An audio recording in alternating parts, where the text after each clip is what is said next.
Hello বন্ধুরা, কেমন আছো? আশা করি ভালো আছো সবাই। দেখো, পাঞ্জাবি রাজমা বানিয়েছি। স্লাইস করে আদা কেটে রেখেছিলাম, আদাগুলো দিয়ে দিচ্ছি, দিয়ে হারা ধনিয়া ধনে পাতা দিয়ে দিচ্ছি। দেওয়ার পরে এবারে আমি রাজমা 250 গ্রাম নিয়ে এসে ওটাকে সারা রাত ভিজিয়ে রেখেছিলাম। ওটাকে ভালো করে ধুয়ে সারা রাত ভিজে, তো এবারে ওটা একটু ফুলে গেছে। এবারে আমি ওটাকে সিদ্ধ করে নেবো।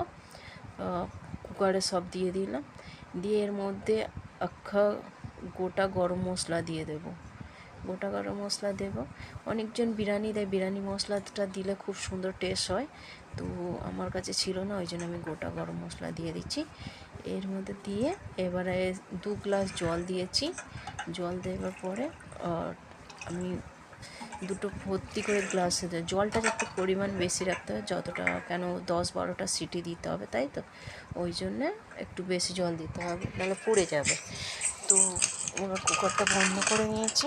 কুকারের ঢাকন বন্ধ করে আমি গ্যাস বসিয়ে দেবো। তার মাঝখানে আমি 3টে বড় পেঁয়াজ নিয়ে নিয়েছি।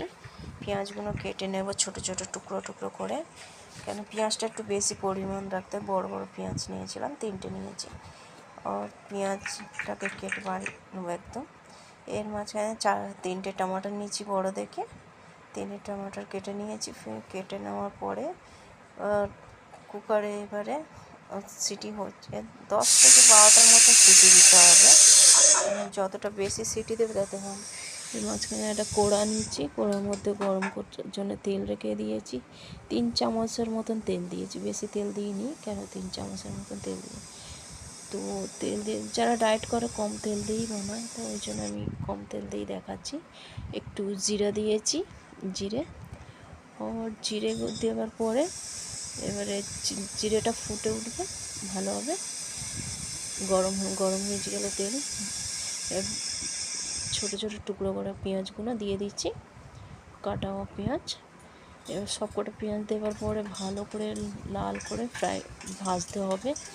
যতক্ষণ না লাল হবে ততক্ষণ ভাজতে থাকতে হবে, কেন লাল হয়ে গেলে এটাকে ভাজতে হবে কমসে কম 20 থেকে 25 মিনিটের মতন ভাজতে হবে। ভাজলে ওর কালারটা চেঞ্জ হয়ে যাবে। চেঞ্জ হওয়ার পরে আমি কোনো গরম মশলা দিইনি, কিচ্ছু দিইনি, কেন রাজমার সঙ্গে গরম মশলা দিয়েছিলাম, তো ওই জন্য দিইনি। তো এটাকে ভালো করে একদম ভাজতে হবে। পেঁয়াজটা ভেজে একদম লাল হয়ে যাবে, তারপরে আমি তবুও নাতে একটু কালারটা চেঞ্জ হয়ে গেছে। এবারে এর কালারটা যতটা চেঞ্জ হবে ততটা আরও ভালো মশলাটা হবে। দেখো কালার একদম চেঞ্জ হয়ে গেছে। এর মাঝখানে আমি আদা 2 চামচ দিয়ে দেব, ছোটো একটা টিস্পুন আদা চামচে 2 চামচ দিয়ে দেব। দেওয়ার পরে এটা ভালো করে নেড়ে চেড়ে একদম পুরো মশলাটা মিক্স হয়ে যাবে। হওয়ার পরে এর মধ্যে আমি যে টমাটারগুলো কেটে রেখেছিলাম ওই টমাটারগুলোই দিয়ে দেব। টমাটারগুলো সব দিয়ে দেব। দেওয়ার পরে টমাটার দিয়ে দিলাম, দিয়ে একে যতক্ষণ মানে একদম নেড়ে চেড়ে একদম ওর জলটা যেন বার হয়ে মশলা একদম যেন গলে যায় ততক্ষণ নাড়তে হবে। গলে যাওয়ার পরে ওকে ভালো করে নেড়ে চেড়ে একদম করতে হবে। একটু জল ছেড়ে দেবে, জলটা যেন শুকনো। এবারে এর মধ্যে আমি দেখো জল বার হচ্ছে, তো ওটা জলটা শুকনো হয়ে যাবে, তত মশলাটা পাকতে ভালো হবে। এবারে 1 চামচের মতন লাল কাশ্মীরি লঙ্কা দিয়েছি, লঙ্কার গুঁড়ো। অল্প একটু হলুদ দিয়েছি, বেশি হলুদ দিইনি, কেন হলুদ বেশি লাগে না। এবারে আমি ধনে গুঁড়ো পাউডার দেব। দেওয়ার পরে এইটাকে ভালো করে নেড়ে নেব। নেড়ে একদম যে টমাটারের জল আছে ওই জলটার মধ্যে মিক্স হয়ে যেতে হবে। তার মাঝখানে ভালো করে না যেন বারবার নাড়তে হবে, কেন মশলাটা পুড়ে না যায়। পুড়ে গেলে ফির পোড়া গন্ধ হয়ে যাবে, ওই জন্য ভালো করে নাড়তে হবে। এর মাঝখানে একটুখানি সামান্য জল দিয়েছি, দিয়ে ভালো করে নেড়ে নিয়েছি।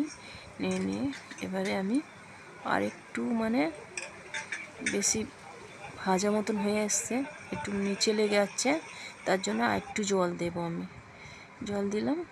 জল দেওয়ার পরে একটু একে নেড়ে এর মশলাটা দেখো একদম যেন গ্রেভি টাইপ হয়ে যায়, যেন না একদম ওরা মশলা গ্রেভির মতন হয়ে যাবে। গ্রেভি হয়ে যাওয়ার পরে এবার আবার একটুখানি আমি কি করব, ভালো করে নাড়াবো, নাড়িয়ে নাড়িয়ে একদম পুরো হয়ে যাবে। মশলাটা যেন পুড়ে না যায়, যাতে পুড়ে যাবে বারবার একে ধ্যান দিতে হবে, কেন লক্ষ্য না রাখলে এ পুড়ে যাবে আর ফির পুড়লে কিন্তু খেতে বিচ্ছিরি লাগবে। আর এই রেসিপিটা খুব সুন্দর লাগে খেতে।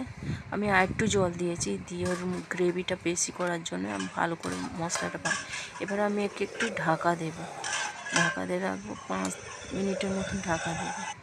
তারপর একটু খুলে দেখবো, দেখো তেলটা যতক্ষণ না ছাড়বে ততক্ষণ মশলাটা পাকাতে হবে। তেল ছাড়ছে কেমন, তেল আমি কিন্তু অল্প দিয়েছি, বেশি তেল দিইনি। ও আপনি তেল ছেড়ে দেবে, দিলে ওর মশলাটা ভালো ভাজা হবে, তবে মশলার টেস্টটা রাজমার মধ্যে খুব সুন্দর টেস্ট হবে। এই জন্য দিয়ে দিচ্ছি।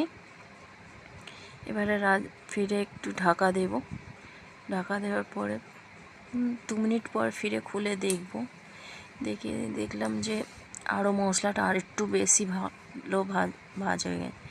যতক্ষণ মানে ভালো করে না তেল ছাড়বে ততক্ষণ একে ভালো করে করতে হবে। একে নাড়িয়ে নাড়ে একদম পুরো, দেখো কত সুন্দর কালারটা এসছে, কালারটা কিন্তু খুব সুন্দর হয়েছে, আর দেখতেও ভালো লাগছে এর মধ্যে। এবার তোমরা এরম করে বানিয়ে দেখবে, খুব সুন্দর টেস্ট আসছে। আর চাওয়ালকে ভাতের সঙ্গে তো খুব সুন্দর লাগে খেতে। কলকাতায় তো অনেকজন জানে না রাজমা কী, তো এটাকে দেখো রাজমাটা সিদ্ধ হয়ে গেছে। এবার আমি কুকার থেকে নামিয়ে আমি ঢেলে দেবো সব রাজমা। দেখো রাজমাটা কেমন কালার হয়ে গেছে, সিদ্ধ হয়ে গেছে পুরো। একবার দেখে নিলাম সিদ্ধ হয়েছে কি না, হয়ে গেছে তো ওই জন্য ঢেলে দিলাম। দেওয়ার পরে সবকটা ঢেলে দিলাম, দেওয়ার পরে এই রাজমাটা মিক্স করে নেব মশলার মধ্যে।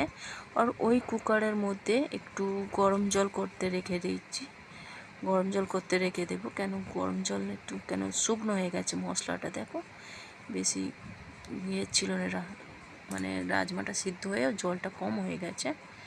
তো একটু জল আমি আর একটু গরম জল দেবো।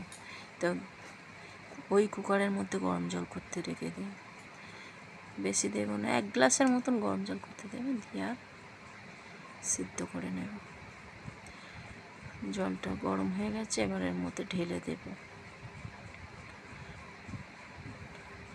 ঢেলে দেওয়ার পরে দাও পুরো এটা একটু মানে ঝোল টাইপের হতে হবে, তবে ভালো লাগবে খেতে, ভাতের সঙ্গে খাবে তো ওই জন্য ঝোলের মতন একটু হতে হবে। এর মাঝখানে আমি এবারে দেব একটু কস্তুরি মেথি, হাতে উপরে কস্তুরি মেথি দিয়ে দেবো। কস্তুরি মেথিটা দিলে খুব সুন্দর টেস্ট আর খুশবুটা খুব ভালো লাগে। যে কোনো তরকারিতে কস্তুরি মেথি দিলেও টেস্টটাই আলাদা হয়ে যায়। তো কস্তুরি মেথি দিয়ে দিচ্ছি, দিয়ে এবারে 5 মিনিট মতো ফোটাবো। ফুটে এর মাঝখানে আমি একটু দুধের যে মালাই হয়, ওই মালাইটা একটু ফেটে নিয়ে আমি বাটিতে করে ফেটে নিয়েছি, নিয়ে এটা ঢেলে দিয়েছি। একটু ঢেলে দেওয়ার পরে ওরা একটু ক্রিম টাইপের হয়ে যাবে, খুব সুন্দর টেস্ট লাগে। তো যাদের দুধ এখন তো আসে না, মালাই হয় না, তো না দিলে ক্রিম থাকলে ফ্রেশ ক্রিম ও দুটো কাঁচা লঙ্কা দিয়েছি, আর ধনে পাতা দিয়েছি কাটা। দিয়ে দেখো রাজমাটা হয়েছে কি একবার চেক করতে, একদম গলে গেছে, খুব সুন্দর হয়ে গেছে। এবার আমি বোলেতে ঢেলে নেব, এটা ছোটো বোলেতের মধ্যে ঢেলে নেব। আর রেডি হয়ে গেছে আমার রাজমা। তোমরা ঘরে বানিয়ে দেখবে কেমন হয়েছে, খেতে খুব সুন্দর লাগবে। এই রাজমাটা কলকাতায় পাওয়া যায় কি জানি না আমি, কিন্তু আমি করে দেখালাম। তোমরা যদি এখন পরোটা, লচ্ছা পরোটাও